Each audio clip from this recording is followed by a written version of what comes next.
মাত্র 14 সেকেন্ডের ভিডিও, এটাই মুহূর্তের ভিতর ভাইরাল নেট দুনিয়ায়।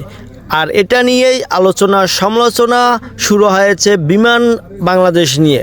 কারণ চট্টগ্রাম সমুদ্র সৈকতে এক ছেলে ফুটবলে লাথি মারে, যা প্লেনের উপর পর্যন্ত চলে যায়।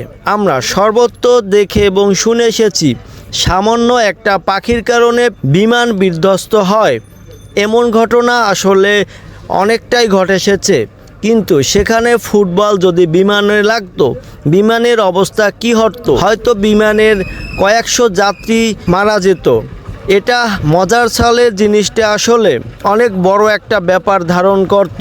এত নিচ থেকে বিমান চালানো নিয়ে অনেক আলোচনা সমালোচনায় বাংলাদেশ বিমান।